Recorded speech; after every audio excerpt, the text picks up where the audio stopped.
वक्त नूर को बेनूर कर देता है। वक्त, बोलो भाई, वो जल्दी बोलोगे तो जल्दी ख़त्म कर दूंगा। मुख्तसर, वक्त नूर को बेनूर कर देता है। वक्त नूर को, हाँ, तो जुमले हैं, हौसला अफजा बातें हैं, कलिमात हैं, अशार हैं, ये तलबा को याद रहने चाहिए। वक्त वक्त पर उसको गुनगुनाएंगे और उसको पढ़ेंगे तो फिर बहुत कुछ करने का हौसला आता है। वक्त नूर को बेनूर कर देता है, वक्त फ़कीर को हुजूर कर देता है। फ़कीर है, तंग दस्त है, कुछ नहीं था, मेहनत की और बहुत कुछ पैसे आ गए ना, तो अब फजलू था तो फजलुर रहमान हो जाएगा वो। पहले क्या था? फजलू। लोग कहते अरे फजलू, पैसे आ गए, सेठ बन गया तो क्या कहेंगे? हाँ, वक्त फ़कीर को हुजूर कर देता है। हुजूर आइए, तशरीफ़ लाइए। जो फ़कीर था, तंग दस्त था, वक्त नूर को बेनूर कर देता है, वक्त फ़कीर को हुजूर कर देता है। वक्त की कदर करे बंदे, वक्त कोयले को कोहिनूर कर देता है। कोयला है, पत्थर है, पड़ा रहता है, वक्त गुज़रता है, उस पर वक्त गुज़रता है, सूरज की तमाज़त, तपिश, गर्मी उस पर पड़ती रहती है और वही चीज़ क्या बन जाती है? हीरा बन जाती है। इसलिए वक्त की कदर करेंगे भाई। और ऐसी बात नहीं अजीज़ बच्चों, हम समझते हैं दीनी इल्म हासिल कर रहे हैं, कौन कदर करेगा, यही इमामत, यही मदरसा, ये फलां नहीं। दीन के लिए अल्लाह ने आपको चुन लिया है तो फ़ख्र के साथ रहें। और अपने आप को बना लिया ना, जो आदमी अपने आप को बना लेता है, वक्त का सही इस्तेमाल कर लेता है, अपनी शख्सियत को बनाने में लगा रहता है, तो आज भी सलाहियतमंद लोगों को लोग चिराग लेके ढूंढ रहे हैं। मिले तो सही ना, अच्छा इमाम नहीं मिल रहा लोगों को, अच्छा मुदर्रिस मदरसे वालों को नहीं मिल रहा है, अच्छा समाज को मुसलिह नहीं मिल रहा है, अच्छा आदमी मिले, बासलाहियत मिले, जिसने अपने आप को घुलाया हो, खपाया हो, बनाया हो, अपने आप की तामीर की हो, ऐसा आदमी आज भी है तो लोग चिराग लेके ढूंढ रहे हैं, कदर करते हैं। ऐसी बात नहीं है कि ज़माना कदर नहीं करता है, ज़माना आज भी कदर कर रहा है। नहमदुहु व नसल्ली अला रसूलिहिल करीम, अम्मा बाद। अऊज़ु बिल्लाहि मिनश शैतानिर रजीम, बिस्मिल्लाहिर रहमानिर रहीम। वश्शम्सि वदुहाहा वल क़मरि इज़ा तलाहा वन नहारि इज़ा जल्लाहा वल्लैलि इज़ा यग़शाहा।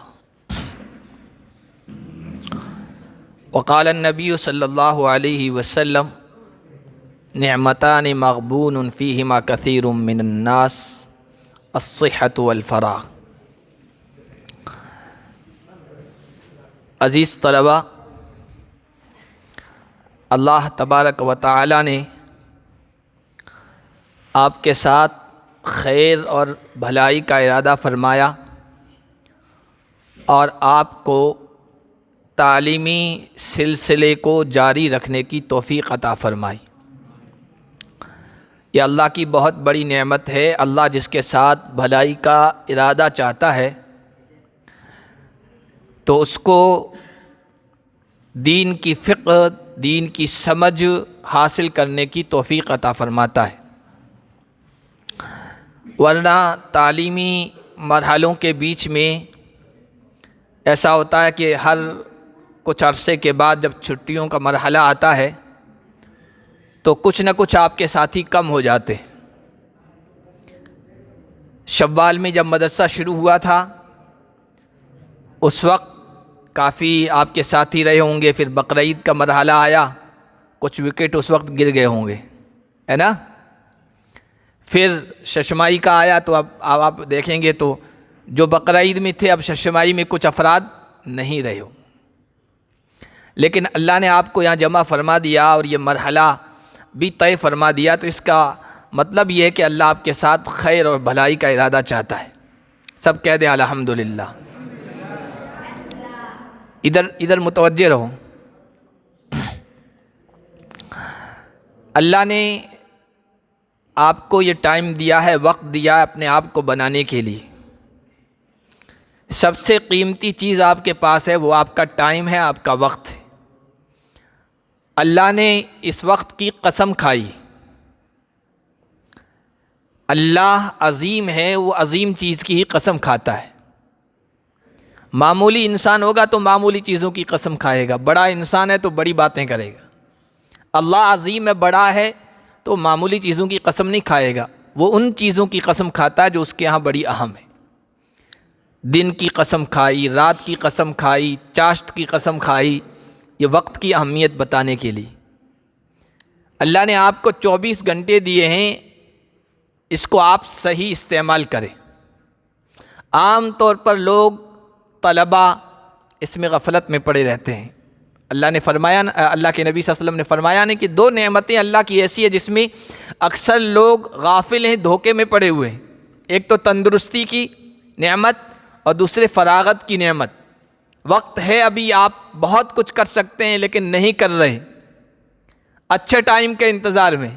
अच्छा टाइम कभी नहीं आएगा, अच्छा टाइम कभी नहीं आएगा। अच्छा टाइम वैसा ही है जैसे हमारे मुल्क में आया है ना, अच्छा टाइम आएगा, अच्छा वक्त आएगा, अच्छे दिन आएंगे। अच्छे दिन आए भाई, बताओ भाई, अच्छे दिन आए नहीं आए?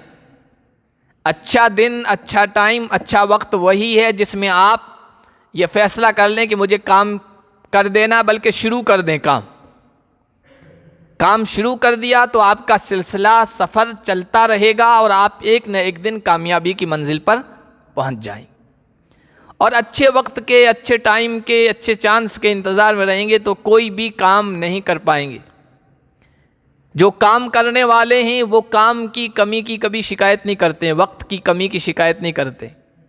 और जिनके पास कोई काम नहीं है, जिनको कुछ नहीं करना है, वो वक्त की कमी का रोना रोते रहते हैं, टाइम ही नहीं है, वक्त ही नहीं है।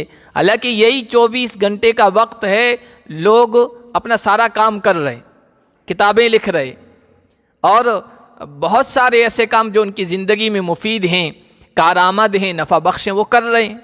हमारे पास वही 24 घंटे कुछ भी नहीं कर पाते। इसलिए अल्लाह ताला ने आपको ये वक्त दिया है, आप इसमें अपने आप को बनाने में लग जाइए।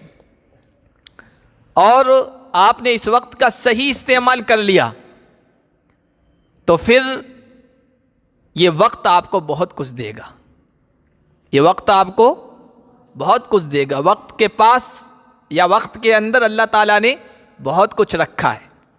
ये अच्छे अच्छों को ख़राब भी कर देता है, जो ख़राब हैं, बेकार हैं, उनको बाकार भी कर देता है, काम वाला भी बना देता है। इसलिए किसी ने कहा ना कि वक्त नूर को बेनूर कर देता है। वक्त, बोलो भाई, वो जल्दी बोलोगे तो जल्दी ख़त्म कर दूंगा, मुख्तसर। वक्त नूर को बेनूर कर देता है, वक्त नूर को, तो जुमले हैं, हौसला अफजा बातें हैं, कलिमात हैं, अशार हैं, ये तलबा को याद रहने चाहिए। वक्त वक्त पर उसको गुनगुनाएंगे और उसको पढ़ेंगे तो फिर बहुत कुछ करने का हौसला आता है। वक्त नूर को बेनूर कर देता है, वक्त फ़कीर को हुजूर कर देता है। फ़कीर है, तंग दस्त है, कुछ नहीं था, मेहनत की और बहुत कुछ पैसे आ गए ना, तो अब फजलू था तो फजलुर रहमान हो जाएगा। वो पहले क्या था? फजलू। लोग कहते हैं अरे फजलू, पैसे आ गए, सेठ बन गया तो क्या कहेंगे? हाँ, वक्त फ़कीर को हुजूर कर देता है। हुजूर आइए, तशरीफ़ लाइए। जो फ़कीर था, तंगदस्त था, वक्त नूर को बेनूर कर देता है, वक्त फ़कीर को हुजूर कर देता है। वक्त की कदर करे बंदे, वक्त कोयले को कोहिनूर कर देता है। कोयला है, पत्थर है, पड़ा रहता है, वक्त गुज़रता है, उस पर वक्त गुज़रता है, सूरज की तमाज़त, तपिश, गर्मी उस पर पड़ती रहती है और वही चीज़ क्या बन जाती है? हीरा बन जाती है। इसलिए वक्त की कदर करेंगे भाई। एक वाक़या वक्त की कदर का और मेहनत का मैं आपके सामने रख कर इंशाअल्लाह उससे बहुत कुछ सीखने को आपको मिलेगा। अपनी बात ख़त्म कर दूँगा। एक बहुत बड़े आलिम गुज़रे हैं, लुग़त के माहिर, इमाम अस्माई। क्या नाम है? अस्माई। असल नाम है अब्दुल मलिक। क्या नाम है? अब्दुल मलिक। ये आपकी उम्र के बच्चे थे, यही 15, 16, 17 साल। पढ़ने आए थे बसरा। बसरा शहर है, इराक़ में है। पढ़ने आए, पढ़ना शुरू किया, वहाँ पर एक कमरा लिया, उस कमरे में रहते थे। फिर किसी मुफस्सिर के पास चले गए, तफसीर पढ़ी, किसी मुहद्दिस के पास चले गए, वहाँ हदीस पढ़ी। इस तरह बाकायदा जो निज़ाम है ना, तमाम असातिज़ा, मुदर्रिसीन, मुअल्लिमीन एक मदरसे में हैं और आप लोग पढ़ रहे हैं आसानी के साथ, ये मामला पहले नहीं था। एक मुअल्लिम यहाँ है, वो हदीस का माहिर, आपने हदीस पढ़ी, दूसरा रहता है कहाँ पर, मंडोर में, तो आपको वहाँ जाना पड़ता था। पहले यही था सिस्टम। अब पढ़ते थे, मेहनत करते थे, मशक्क़तें उठाते थे। तो अलग अलग मुअल्लिमीन के पास वो जाया करते थे। वो अपने कमरे से जाया करते थे तो एक बक्काल था, सब्ज़ी फ़रोश, सब्ज़ी फ़रोश की दुकान थी। तो सब्ज़ी फ़रोश के पास से वो गुज़रते थे, किताबें लिए हुए, हाथ में उठाए हुए, दवात लिए हुए, वो कलम, लकड़ी वाला कलम लिए हुए वो जाते थे। तो सब्ज़ी फ़रोश कहता था, अब्दुल मलिक नाम लेता था, असमाई तो बाद में बने हैं, मशहूर हुए हैं। अब्दुल मलिक कहाँ से आ रहे हो? ये सुबह फजर के बाद निकलते थे तो वो सब्ज़ी बना रहा, मतलब तैयार कर रहा होता था, रख रहा होता था बेचने के लिए। अब्दुल मलिक कहाँ जा रहे हो? कहा फ़लाँ मुहद्दिस के पास जा रहा हूँ। फिर ज़ोहर के वक्त आते थे, भाई कहाँ से आ रहे हो? कि फ़लाँ मौलाना के पास से आ रहा हूँ पढ़ के। फिर असर के बाद वही पूछता था, रोज़ाना का ये मामूल था, वो पूछता था, ये जवाब देते थे। एक मरतबा कहने लगा अब्दुल मलिक, ये किताबें, ये तफसीर, ये हदीस, ये फ़िक़्ह, ये जिनके पास तुम जाके टाइम ज़ाये कर रहे हो, ये कुछ काम नहीं आएगा तुम्हारे, कुछ काम नहीं आएगा। कुछ काम करो, पैसे कमाओ, नफ़ा हासिल करो, इनसे कुछ नहीं हासिल होने वाला है। एक मरतबा उसने कहा कि अब्दुल मलिक, ये किताबें, ये दवात, ये सब लाओ और मेरे पास जो ये ड्रम पड़ा है पानी का, उसके अंदर डालो, देखो उसमें से क्या निकलता है, सिवाय कालेपन के और कुछ नहीं निकलेगा। ये कंप्यूटर की किताबें नहीं थी लिखी हुई, रोशनाई से लिखी जाती थी, वो सब घुल जाता था, पानी में मिल जाता था, कि सिवाय पानी के काला होने के इन किताबों और कापियों से तुम्हें कुछ मिलेगा नहीं। और अब्दुल मलिक, अगर तुम ये सारी किताबें मुझे दे दे तो, और ये कलम और दवात, और मुझसे कहो कि सब्ज़ी का एक बंडल दे दो, प्याज का एक बंडल दे दो, मैं तो एक बंडल इनके बदले देने के लिए तैयार नहीं हूँ। तुम पता नहीं इनसे क्या क्या उम्मीदें लगाए बैठे हो कि इससे ये होगा, कुछ नहीं मिलने वाला है, वक्त ज़ाय मत करो, कुछ कमाओ। अब अब्दुल मलिक को बहुत चोट लगी, क्या ये तो बहुत ख़तरनाक मामला हो गया, अब ये मुझे ताने देने लगा, सब्ज़ी फ़रोश। उन्होंने अपना टाइम बदल दिया। अब जब फजर के बाद किसी उस्ताद के पास जाते थे तो अपने ये महल्ले से निकल जाया करते थे फजर से पहले। उस वक्त सब्ज़ी फ़रोश नहीं होता था ताकि ताने सुनने न पड़े। फजर से पहले जाना शुरू कर दिया और इशा के बाद वापसी होती थी। अब कमरे आना भी बंद कर दिया कि बीच बीच में आऊँगा तो ये पूछेगा कहाँ से आ रहे हो, कहाँ से आ रहे हो, फिर कोई ऐसा चुभता हुआ जुमला कहेगा, हौसला मेरा पस्त हो जाएगा। इन्होंने फजर से पहले जाना शुरू किया और असर के बाद आने का मामूल बना लिया।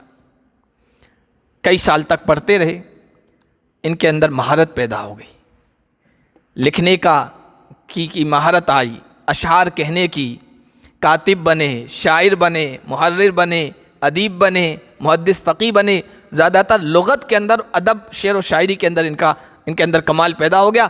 रफ्ता रफ्ता इनकी शोहरत होने लगी। तो बादशाह वक्त हारून रशीद था, उसके बेटों को कुछ सिखाने के लिए किसी अतालीक की, किसी मुअल्लिम उस्ताद की ज़रूरत थी। उसने कहा कोई अच्छा ढूंढो। तो उस वक्त इनकी चर्चा होने लग गई थी।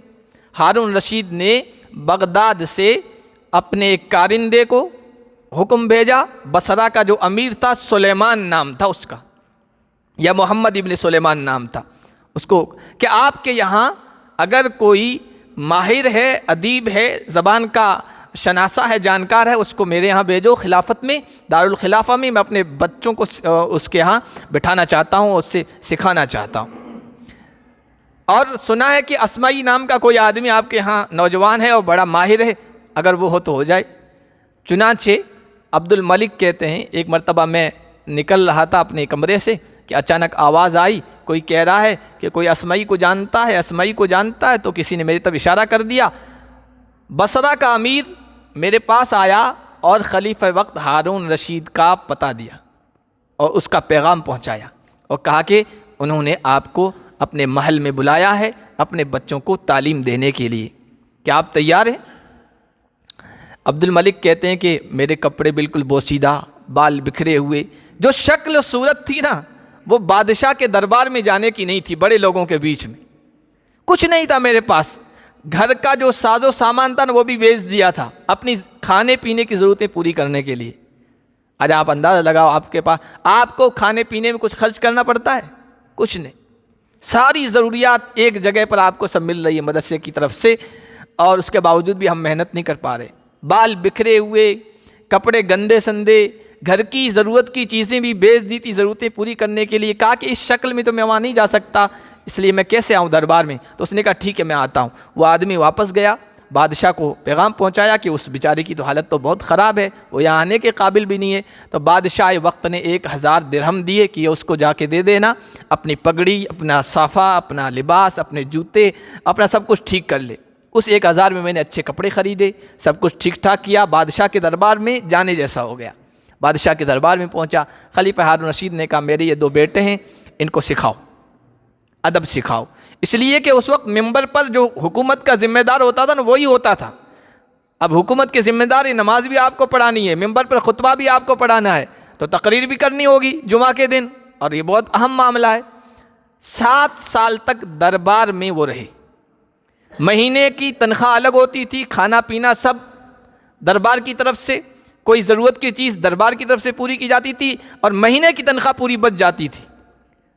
इमाम असमई कहते हैं उस तनख्वाह से मैंने अपने एक जान पहचान वाले को बसरा को उसमें से भेजा कि भाई मेरे लिए एक नया घर ख़रीद लें, और फिर इस तरह पैसे बचते गए तो मैंने अपना महल ख़रीद लिया बसरा में, अपने गाँव में, और बागात ख़रीद लिए, और फार्म हाउस ख़रीद लिया, बहुत कुछ ख़रीद लिया 7 सालों में।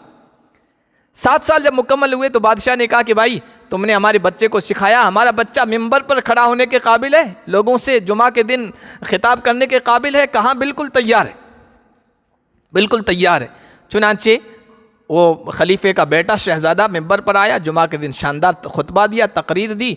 तो बादशाह का बेटा था, इसलिए जो वज़रा, उमरा, तुज्जार और बड़े बड़े लोग थे सब उन्हें पैसे लुटाए उस पर, हदिया, माशाअल्लाह हमारे खलीफा का बेटा इस काबिल हो गया है। और फिर जब उनको पता चला कि सिखाने वाले ये उस्ताद हैं तो उस्ताद को भी गिफ्ट, हदिये, तोहफे बहुत कुछ मिल गए। बादशाह को अब यकीन हो गया कि मेरा बेटा किसी काबिल हो गया है। तो असमई से कहा, असमई तुम अगर यहीं हमारे महल में रहना चाहो तो तुम्हारी मंशा के मुताबिक हम रखेंगे, अगर तुम अपने वतन जाना चाहते हो तो ये भी तुम्हारे लिए आज़ादी। तो इमाम असमई कहते हैं मैंने कहा कि मैं अपने वतन जाना चाहता हूँ, लेकिन एक दरख्वास्त है मेरी, वो ये है कि अमीर बसरा, मेरे शहर के अमीर को आप हुक्म दें कि 3 दिन पहले मेरा इस्तकबाल करें, कि खलीफा के शहजादे के मुअल्लिम, टीचर, सिखाने वाले वो आ रहे हैं, मेरा इस्तकबाल करें, शानदार उमरा, वज़रा, तुज्जार, कुब्बार, बड़े बड़े लोगों को लेकर। कहा कि ठीक है तुम्हारी ये ख्वाहिश पूरी की जाएगी। चुनाचे ऑर्डर गया खलीफा का, जो बसरा का अमीर था वो इमाम असमई के इस्तकबाल के लिए निकला, और कई किलोमीटर आगे तक शहर से दूसरे लोग भी निकले, बड़े बड़े लोग, छोटे बड़े सब, गांव के, शहर के, वो भी देखने के लिए आए कि इतना बड़ा कौन आ रहा है। इमाम असमई रहमतुल्लाह अलैह कहते हैं मेरे पास हदिये, तोहफे, ऊँट, घोड़े, जानवर, बादशाह की तरफ से पैसे अलग, और शान और शौकत अलग, हटो बचो करने वाले अलग, फौजी, बॉडीगार्ड सब अलग, और अजीब व गरीब किस्म का माहौल था। तो सब लोग आ रहे थे, और अमीर बसरा के साथ साथ मुझे भी सलाम कर रहे थे। इतने में आगे मैं चला तो क्या देखता हूँ कि एक आदमी जिसके हालत बहुत ख़राब थी, और मुझे कहा कि अब्दुल मलिक क्या हाल है, नाम से पुकारा। आपका साथी है ना, वो पढ़ लिख कर बड़ा हो जाए, चाहे कितने बड़े ओहदे पर पहुँच जाए, जब साथी से मिलोगे तो ये ना कि अफसर साहब, फलां साहब, वज़ीर साहब नहीं कहोगे, वो नाम से ही पुकारोगे। साथी जो है ना वो नाम से ही पुकारता है। तो कहा अब्दुल मलिक, तो मैं मुतवज्जे हुआ, भाई मुझे कोई नाम से तो पुकारता नहीं है, इतना बड़ा हो गया। बादशाह भी कहता था अय्युहल मुअद्दिब, अय्युहल मुअल्लिम, मुअद्दिबुल खलीफा, मुअद्दिबुल अमीर, इस तरह कह के लक़ब से पुकारता था, और ये नाम से कौन पुकार रहा है। मैं इधर मुतवज्जे हुआ, क्या देखता हूँ कि वही बक्काल, सब्ज़ी फरोश जो सब्ज़ी बेचता था, वो कहता था ये तुम्हारे क्या काम आएगी, तो वही खड़ा है, हालत बहुत ख़राब है। मैंने पूछा तुम्हारी ये हालत क्या है? कहा कि बस ज़माना पलट गया, वक्त बदल गया, हालात इतने ख़राब हो गए। इमाम असमई कहते हैं मैंने कहा तुम मुझे कहते थे ना ये तुम्हारी किताबें, ये दवात और ये कलम, ये सब कुछ एक ड्रम में डाल दो और फिर उस पर पानी डाल दो, क्या निकलता? पैसा, रुपया, दौलत निकलेगी? कुछ नहीं निकलेगी, वो काला पानी ही निकलेगा, वो दिखेगा। इमाम असमई कहते हैं मैंने अपने उस फ़क्र, फाक़े और तंगी पर इल्म हासिल करने की हिर्स, शौक़ और जज्बे को डाला। तुमने कहा था वो डालकर पानी डालो, मैंने उन सब चीज़ों पर इल्म हासिल करने के जज्बे को, हिर्स को, शौक़ को डाला, और उसका नतीजा वो काला पानी नहीं निकला। वो जो तुम देख रहे हो, ये देखो, ये शान और शौकत, ये माल, ये दौलत, ये कोठी, ये बाग, ये फार्म हाउस और ये मकानात, ये महल जो है, ये देख रहे हो तुम। वो कहने लगा मुझे अफसोस है, मैंने उस वक्त आपको बहुत चुभते हुए जुमले कहे थे। कहने लगा कोई काम हो तो मुझे अपने यहाँ रख लो। इमाम असमई कहते हैं वही आदमी जो मुझे ताने देता था कि इस क्या काम आएगा तुम्हारे, उसको मैंने अपने किसी एक महल और बाग के अंदर चौकीदार रखा, बेचारा उसका भी काम चलता रहे। तो वक्त जो है ना, वक्त की कदर करे बंदे, वक्त कोयले को भी कोहे नूर बना देता है। तो इमाम असमई ने वक्त की कदर की, मेहनत की, और क्या बना दिया वक्त ने उनको? कोहे नूर। कोहे नूर जानते हो क्या है? कोहे नूर बोलो। हीरा है, हमारे यहाँ का हीरा था मुग़ल बादशाहों का। कौन लेके गए थे? हाँ, अंग्रेज़ लेके चले गए थे। तो कोहे नूर बन जाता है इंसान। और ऐसी बात नहीं अजीज़ बच्चों, हम समझते हैं दीनी इल्म हासिल कर रहे हैं, कौन कदर करेगा, यही इमामत, यही मदरसा, ये फलां। नहीं, दीन के लिए अल्लाह ने आपको चुन लिया है तो फ़ख्र के साथ रहें। और अपने आप को बना लिया ना, जो आदमी अपने आप को बना लेता है, वक्त का सही इस्तेमाल कर लेता है, अपनी शख्सियत को बनाने में लगा रहता है, तो आज भी सलाहियतमंद लोगों को लोग चराग लेके ढूंढ रहे हैं। मिले तो सही ना, अच्छा इमाम नहीं मिल रहा लोगों को, अच्छा मुदर्रिस मदरसे वालों को नहीं मिल रहा है, अच्छा समाज को मुसलिह नहीं मिल रहा है। अच्छा आदमी मिले, बासलाहियत मिले, जिसने अपने आप को घुलाया हो, खपाया हो, बनाया हो, अपने आप की तामीर की हो, ऐसा आदमी आज भी है। तो लोग चराग लेके ढूंढ रहे हैं, कदर करते हैं। ऐसी बात नहीं कि ज़माना कदर नहीं करता है, ज़माना आज भी कदर कर रहा है, लोग तलाश करते हैं। तो बनाएंगे सब ऐसा? हाँ, इमाम असमई जैसा बनोगे, बोलो। वाक़यात तो इससे भी अच्छे हैं। जहन में अचानक आज ये आ गया तो मैंने सोचा ये वाक़या आपको सुना दूँ। अपने आप को बनाओगे तो लोग कहते हैं मौलवी बन के क्या करोगे, एक इमाम बनोगे और ग़ुलाम बनोगे, मदरसे में मुहतमिम के ग़ुलाम बनोगे, वहाँ मुतवल्ली के ग़ुलाम बनोगे। इंशाअल्लाह अगर आपने अपने आप को बना लिया है तो मुहतमिम, मुतवल्ली आपके ग़ुलाम रहेंगे, आपकी आँखों के इशारे पर रहेंगे, आपकी कदर करेंगे। कदर करते हैं लोग, ऐसी बात नहीं है। अपने आप को बनाया, इन्हें ढीला ढाला बनाया, कमज़ोर सा बनाया, न अखलाक बनाए, न सलाहियत बनाई, न नेकी में नाम कमाया, न इल्म में नाम कमाया, न मेहनत की, तो फिर तो भाई कोई कदर नहीं करेगा, धक्के ही देते रहेंगे लोग। वो कहते हैं ना, कुछ लोग ऐसे हैं जिनको लोग ऊपर उठा लेते हैं, कुछ लोग ऐसे होते हैं जिनको धक्का दे देकर एक किनारे पर कर देते हैं, है ना। तो इसी तरह धक्कों पर चलते रहेंगे आप। अगर आप कोई बनना है कि वाकई हमारी कदर हो, हमारी इज़्ज़त अफजाई हो और लोग हाथों हाथ लें, तो ये जो वक्त है आपके पास, इसका सही इस्तेमाल करना होगा। अल्हम्दुलिल्लाह हमारे यहाँ जो निज़ाम है, अगर एक इंसान अपने आप को बनाना चाहे तो इससे बेहतर निज़ाम हो ही नहीं सकता है। 12 बजे तक आपकी दीनी तालीम हो रही है, उसके बाद थोड़ा आराम कर लिया, ज़ोहर बाद इतना बड़ा वक्त है आपके पास। स्कूल वाले स्कूल में पढ़ रहे हैं, जिनके स्कूल नहीं है उनके पास बेहतरीन वक्त है। आप अच्छे मुक़र्रिर बन जाइए, अच्छी तकरीर याद कर लीजिए इस वक्त में। मगरिब के बाद भी आपको कोई पाबंद नहीं करता कि यही चीज़ पढ़ना है। आप दीनी एतबार से या दुनियावी असरी उलूम के एतबार से मेहनत कीजिए, तकरीर में मेहनत कीजिए, अच्छी क़िरात पर मश्क कीजिए, अच्छी नात पढ़िए। किसी एक फ़न में, जो मामूली सा फ़न है, आप अपने आप को अच्छा बनाने की कोशिश कीजिए, फिर देखिए आपकी कदर कैसे नहीं होती। अच्छी नात पढ़ने वाले बन जाएंगे ना आप, फिर देखिए आपकी कदर होती। अच्छी अजान देने वाले बन जाएं, अच्छी तकरीर करने वाले बन जाएं। दूसरी सलाहियत आपकी इतनी नहीं है किताबों की पढ़ाने की, लेकिन अच्छी सलाहियत है, तकरीर करने की सलाहियत है, तो मदरसे वाले भी आपको रख सकते हैं। मस्जिद वाले तो है ही इमाम तकरीर के लिए, ख़ास तौर पर खुतबे के लिए। मुबल्लिग किसी बड़े इदारे के आप बन सकते हैं और आप हाथों हाथ लिए जाएंगे, आवाम में भी मकबूलियत हासिल होगी। शर्त यह कि हम इस वक्त का सही इस्तेमाल करें। इतना हमारे पास वक्त है कि ज़ोहर के बाद बिल्कुल हम फारिग हो जाते, वरना बहुत सारी जगहों पर दोनों तालीम का निज़ाम है, दोनों वक्त में। उस वक्त अलग कुछ करने के लिए आपके पास वक्त नहीं रहता है। हमारे यहाँ बहुत सारा वक्त है। जो तलबा स्कूल नहीं पढ़ते हैं, वो जो 10वीं पास कर चुके हैं, वो ज़ोर बाद आगे की पढ़ाई करें, 11वीं की, 12वीं की, उसके बाद बहुत कुछ करने को आपको मिल जाएगा, उसमें इस्तेमाल करें। और अगर हाफिज़ नहीं है तो हाफिज़ बनने की कोशिश करें। आप इस तालीम के दौरान अगर गैर हाफिज़ हैं तो हाफिज़ बन सकते हैं। ज़ुहर से असर तक के वक्त का आपने सही इस्तेमाल कर लिया, मगरिब के बाद का सही इस्तेमाल कर लिया। तो जो कोई भी आपके अंदर खूबी है ना, उस खूबी को खूब तरीन, बेहतर से बेहतरीन बनाने की कोशिश करें। फिर देखिए इंशाअल्लाह ज़माना आपकी कदर करेगा। करेंगे भाई?